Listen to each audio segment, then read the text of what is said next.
Hello everyone. मेरा नाम है ऋषभ सिंह चौधरी। मैं हूँ बिट्स पिलानी थर्ड ईयर का स्टूडेंट।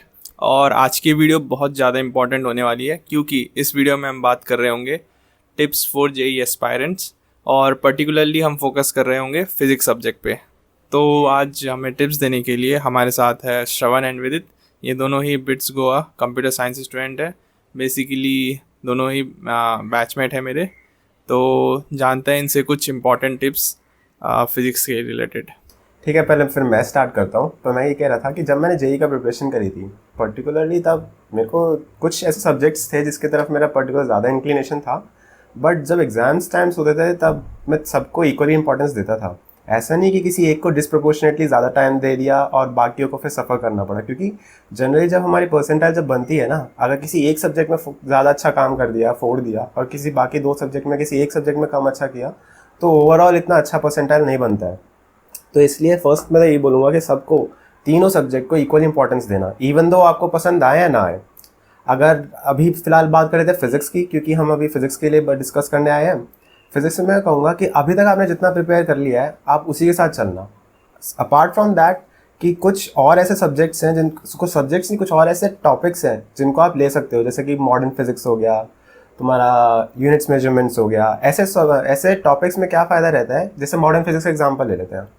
उसमें तुम्हारे दो तीन चार ऐसे फॉर्मूले होते हैं जिसके ऊपर एक क्वेश्चन तो एटलीस्ट एक्सपेक्टेड होता ही है। जैसे एक हाफ लाइफ का ले लेते हैं, एक हमारा अल्फा बीटा एमिशंस होते हैं कि आप इक्वेशन बैलेंस कर लो कि इतने बीटा पार्टिकल्स निकले हैं तो उसका मास नंबर क्या होगा, एटॉमिक नंबर क्या होगा। ऐसे करके अगर हम इन दो को एक बार लास्ट में भी समझ के जाए ना, अगर हमने वो चैप्टर छुआ भी नहीं है बट इतना भी समझ जाए, तो हम एटलीस्ट उससे एक या दो क्वेश्चन तो बना ही सकते हैं। तो वहाँ हमारे को एक एज मिल जाएगी। तो ये चैप्टर्स तो बिल्कुल छोड़ के नहीं जाना है। और इनके साथ साथ तो फ़ायदे में यही रहेगा कि आप जितना प्रिपरेशन अभी आपका हो चुका है उतने पे ही ध्यान दें। कुछ नया ऐसे चालू ना करें जो थोड़ा डिफिकल्ट हो। रादर आप उस जो हो चुका है उसको रिवाइज करें। मॉक टेस्ट जितने ज़्यादा दे सकते हैं उतने ज़्यादा मॉक टेस्ट दें। और क्या कहते हैं, और अपनी गलतियों को एनालाइज करें कि कहाँ हमारा थोड़ा एरर आ रहा है, कहाँ हम ज़्यादा किस क्वेश्चन में टाइम लगा रहे हैं, किस पर्टिकुलर चैप्टर में टाइम लगा रहे हैं, कहीं उसके चक्कर में दूसरे सब्जेक्ट तो नहीं हैम्पर हो रहे। ऐसे कर करके अपना एनालाइज करेगा और उसे वापस अपने को ठीक करना है, बस। हाँ, तो बात हुई प्रिपरेशन की। अब सबसे इम्पोर्टेंट पार्ट जो जेई मीन्स में होता है वो है टाइम मैनेजमेंट, क्योंकि आपको 75 क्वेश्चंस करने रहता है। तो हर क्वेश्चन के लिए आपके पास जो आप टाइम अलॉट कर पाते हो उसको वो बहुत कम रहता है। तो फिजिक्स में दो तीन चीज़ें हैं जो आप यूज़ करके टाइम बचा सकते हो, जैसे ऑप्शन एलिमिनेशन है। फिर आप डायमेंशंस देख के ऑप्शंस के आप ऑप्शन एलिमिनेट कर सकते हो। और भी चीज़ें रहती है, जैसे अगर आपके जो डेटा दिया है क्वेश्चन में वो पॉइंट्स में, और जो भी सारे जो भी ऑप्शन है, थोड़े बहुत जो होल नंबर है, आप उनको एलिमिनेट कर सकते हो। तो ऐसी चीज़ें यूज़ करके आप थोड़ा टाइम फिजिक्स में बचा सकते हो। और कुछ टॉपिक्स है जो आपको करके ही जाना है जे फिजिक्स के लिए, जैसे मॉडर्न फिजिक्स हो गया, जिनका बस फॉर्मूला बेस्ड क्वेश्चंस आते हैं जेई में। और जो भी आपके फार्मूलाज है इलेक्ट्रोस्टैटिक्स या मैग्नेटिक फील्ड के, वो सब आपको अच्छे से याद करके जाना है। उसके लिए मैं हैंडबुक लेना प्रेफर करूँगा। तो उससे आपको सारे फार्मूलेज एक बुक में मिल जाते हैं, जिससे आपको बहुत इजी होता है रिमेम्बर करने के लिए।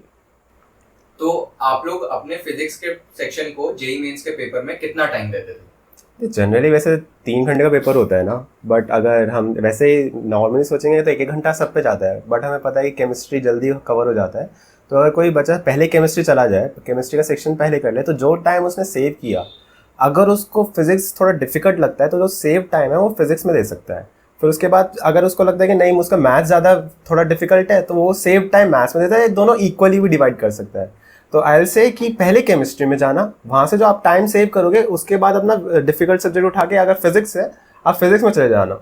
ऐसे करके आपका थोड़ा टाइम बच सकता है। हाँ, और कई बार ऐसा भी होता है कि जो आपका फेवरेट सब्जेक्ट है वो हार्ड हो जाए बाकी कंपैरेटिवली केमिस्ट्री और बाकी से। तो इसमें क्या होता है कि आप ईगो पे ले लेते हो कि ये क्वेश्चन मुझे करना ही है, फिजिक्स में मेरा अच्छा स्ट्रांग था, फिर भी इस फिजिक्स में मेरे क्वेश्चन नहीं बन रहे। तो ऐसा एग्जाम टाइम पे नहीं करना है। जो आपको आ रहा है आप उन पे फोकस करो। सबसे पहले तो केमिस्ट्री से चालू करो, क्योंकि वो इजियर आता है और वो उसमें ऐसा कुछ हार्ड, ऐसे कुछ न्यूमेरिकल्स नहीं होते। जो बुक में दिया हुआ है वही पूछते हैं। तो फिर आप केमिस्ट्री होने के बाद आप वो देखो जो आपको इजियर पड़ रहा है, जो आपके लिए इजी है आंसर करने के लिए। तो आप उससे क्या होगा कि आपका कॉन्फिडेंस बिल्डअप होगा, और उससे आप जो हार्ड क्वेश्चन है उनको भी टैकल कर पाओगे। आपके हिसाब से किस सेक्शन से पेपर स्टार्ट करना चाहिए? मेरे ख्याल से तो केमिस्ट्री से कर लेते हैं, और अगर इनऑर्गेनिक को और पहले कर लिया तो मतलब उसमें तो बिल्कुल ऐसा होता है कि अगर आपने रट रखा है आंसर तो आप डायरेक्ट उसको टिक कर सकते हो, या आप उसे उसी पॉइंट ऑफ टाइम पे मतलब गेस कर सकते हो, गेस वर्क कर सकते हो। उसके बाद आप फिर ऑर्गेनिक और फिर उसके बाद फिजिकल केमिस्ट्री कर सकते हो। फिजिकल केमिस्ट्री को ऐसे कि लास्ट में कर लेना, क्योंकि उसमें तुम्हें पूरा न्यूमेरिकल सॉल्व करना रहता है। इनऑर्गेनिक ऑर्गेनिक को पहले टैकल कर लेना, ताकि वो बिल्कुल मेमोराइजेशन पे बेस्ड जो क्वेश्चन आते हैं उनको पहले कर लो, थोड़ा उससे कॉन्फिडेंस भी बूस्ट होता है कि हाँ हमने इतने क्वेश्चंस तो कर ही दिए।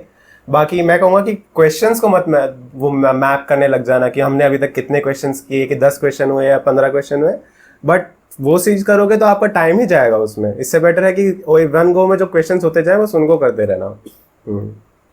मैं कहूँगा कि जो न्यूमेरिकल बेस्ड क्वेश्चंस होते हैं वो आप ज़्यादा करके आखिरी में ट्राई करने की कोशिश करिएगा, क्योंकि उसमें आपके एकदम करेक्ट एक्यूरेट होने की 2.2 डेसिमल पॉइंट्स तक होने के बहुत कम चांसेस रहते हैं, और आप उसमें ज़्यादा टाइम अलॉट कर देते हो जितना उसको रिक्वायर्ड है।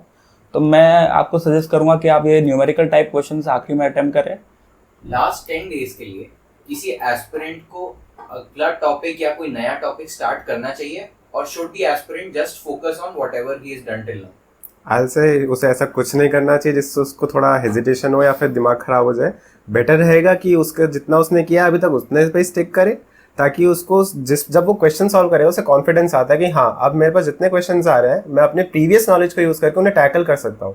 तो जब मैं एग्जाम में बैठूंगा तो जो भी मैंने नॉलेज गेन करी है थ्रू आउट माई प्रिपरेशन, उसके थ्रू मैं अपने एग्जाम में जो क्वेश्चन आएंगे टैकल करूंगा, तो that will give you confidence. लेकिन अगर आप कोई नया टॉपिक चालू करोगे फिर उस पर क्वेश्चन बनाओगे और एग्जाम्स के जस्ट पहले वो क्वेश्चन नहीं बनेगा, तो फिर आपका दिमाग खराब होएगा कि यार मेरे से तो नहीं हो रहा है, फिर कॉन्फिडेंस डाउन जाएगा, और that will definitely show impact in your exam day.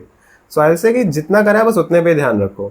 एक दो टॉपिक से ज़्यादा डिफरेंस नहीं आएगा, बट ये डिफरेंस जरूर क्रिएट हो जाएगा अगर आपने जो अभी तक किया है अगर आप उस पर भी परफॉर्म ना कर पाए तो।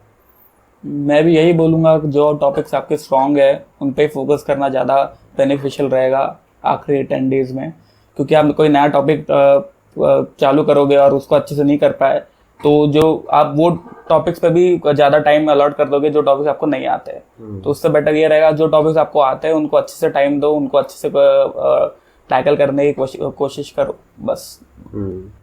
Lastly, 1 or 2 line note for the listeners and JEE aspirants who are watching this video. I'll say कि जितना तुमने प्रिपेयर कर लिया उस पर अपने आप पे भरोसा रखो। कितना तुमने प्रिपेयर किया है तुम्हें ही पता है, और तुम उस पर अगर तुम ही भरोसा नहीं रखोगे तो it's difficult for you to get marks ना, to you to get solve. Have confidence in yourself और हर क्वेश्चन को ऐसे सोच के चलो कि हाँ मैं कर लूँगा। अगर आप इस एटीट्यूड से जाओगे तो डेफिनेटली आप मोर क्वेश्चंस कर पाओगे जितना आप इस एटीट्यूड से नहीं कर पाते। और नॉनदलेस आपका कैसा भी जाए, let me tell you something कि ये इतना ज़्यादा बहुत जितना इन जनरल सोसाइटी में ट्रेंड बना रखा है कि जेई बहुत बड़ी चीज़ है, इतनी ज़्यादा नहीं है। इवन तो आपके डिज़ायर्ड रिजल्ट्स नहीं भी आते ना, जो आपने प्रिपरेशन में अपना इनपुट डाला है that will only help you in मतलब in future also. Even though कि आपके रिजल्ट्स ना आए जो आप सोच रहे हो वैसे रिजल्ट्स ना आए, बट जो आपने मेहनत करी है that will help you. So all the best for your preparation, all the best for your exams. तो मैं भी ये बस यही कहना चाहूँगा कि आपने जितना भी एफर्ट और हार्डवर्क डाला है आपके प्रिपरेशन में वो मैटर करता है, ना कि रिजल्ट आपका जाए कुछ भी आए। आपने जो हार्डवर्क किया है, जो आपने हैबिट बनाई है हार्डवर्क करने की, रोज सुबह उठने की, रोज पढ़ने की, वो आपको लाइफ लॉन्ग काम आएगी और आपको एक ऐसा हार्डवर्किंग कैरेक्टर देगी जो आपको फ्यूचर लाइफ में भी आपको बहुत मदद करेगा। तो उसके लिए मैं कहना चाहूँगा कि all the best to all the JEE aspirants और फोड़ के आना। बिल्कुल।